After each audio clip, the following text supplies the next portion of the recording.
Alright, welcome back to the channel, and today we're going to be covering how the best method I've found to farm for the Protea parts. So I'm going to be looking at this more from a new player perspective.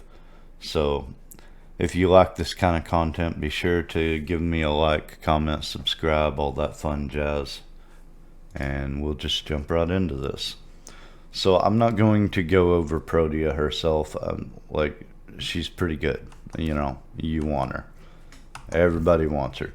So let's talk about where you have to go in order to do this. Because you're going to need the Granum crowns to enter the Granum Void in order to have a chance at getting her parts. So the lowest level, the Granum crown, you can get them. You can get the crowns in any Corpus ship tile set. Okay, but for the regular Granum crown, the best mission I have found is on Phobos, and it's Skyrush. It's a capture mission. You go in, capture the target. Anywhere from 2 to 5 minutes, the treasure will spawn in. And that's what you're after. You want to make sure that you kill the treasure in your missions so that you can get the Granum crown. Then you find the golden hand, enter the crown, and there's 3 different crowns that you can put in. So when you're farming for the first part that you need for Protea, Skyrush on Phobos. The second level, the exemplar Granum crown, the best place to farm those crowns and go into the second level Granum Void will be Adrastea on Jupiter.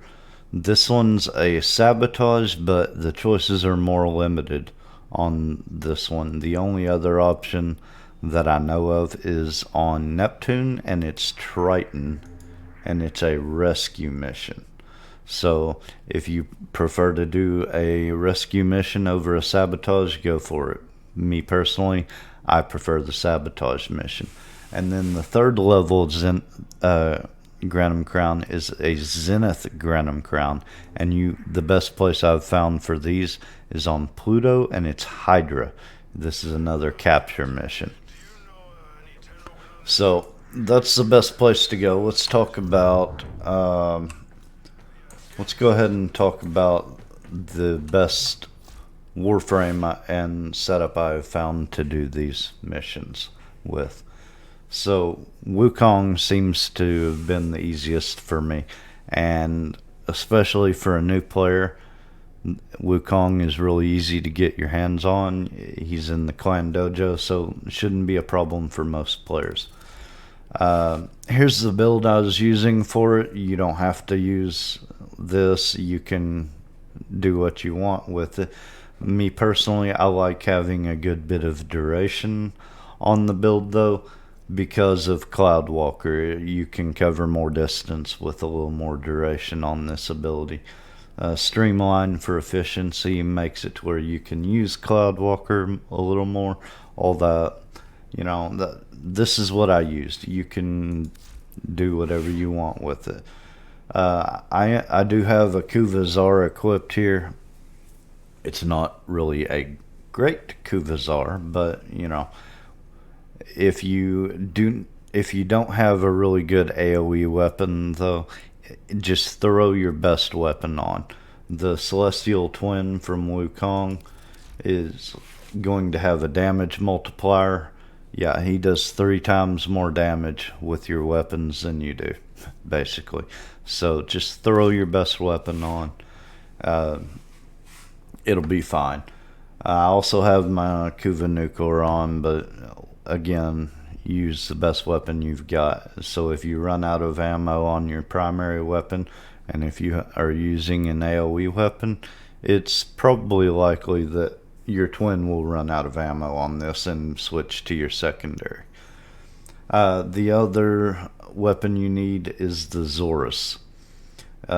These weapons you can work around that, but I highly recommend you use the Zorus, and you will get this from the quest line anyways.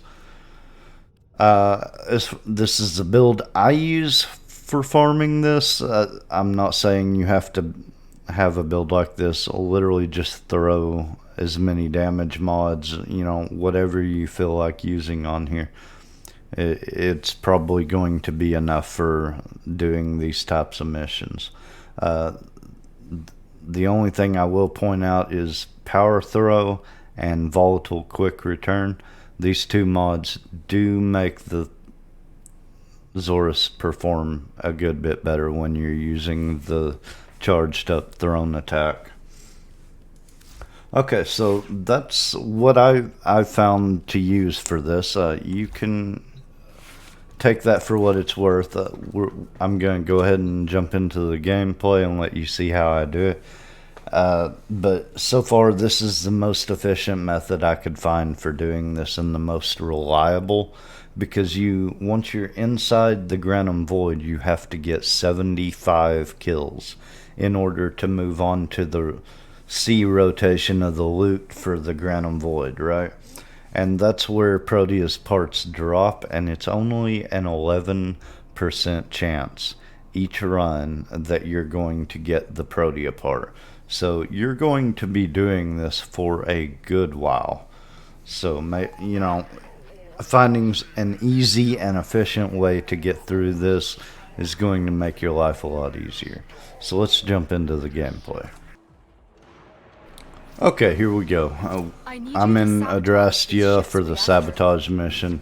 The reactor is a complex system. So right off the bat, I'm throwing my twin out. Go up here, and I'm using the Exemplar Granum Crown because that's the one I'm working on at the moment. So once I get inside the Granum Void, I'm pulling out my Zorus. I'm going to be using the Zorus while the Celestial Twin is using my primary weapons. So I just released the Solaris captive there. That gives you extra time and standing with Solaris United. So definitely worth doing. And really, you just try and get as many kills in this as you can. And right here I've got my weapon charged up to where the next attack will be, yeah, the big boom. So I went and released another captive that ends up giving you more time, but I don't really, if you're not worried about your standing, you don't have to do this. It's just easy to do with Wukong, so why not? All in all, I'm not spending more than a couple minutes doing this either way, so it's not a big deal. And the Cloud Walker with Wukong really does come in handy inside the Granum Void, getting around if you want to do the captives, and also makes finishing the mission a little faster as well. So trying to spend as little time farming this as possible. And there you go. Once you get over 75 kills, it's going to kick you back out. And then at this point, you really just have to finish the mission.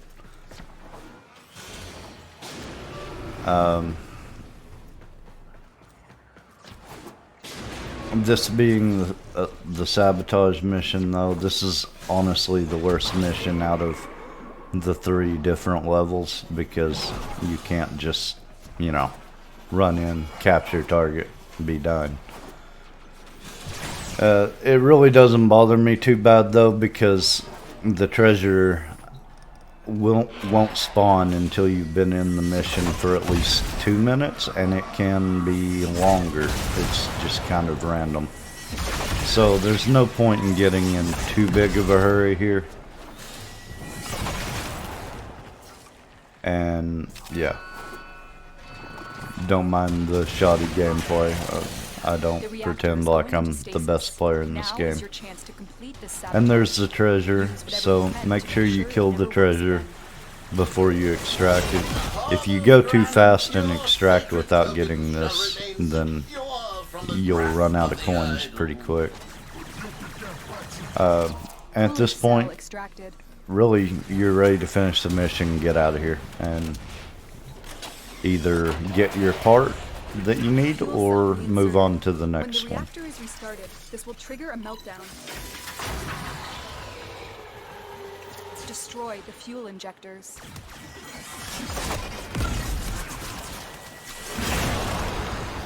The reactor has gone critical. Alright. Get to extraction. Spoiler alert, I do end up getting the part Beware, for child.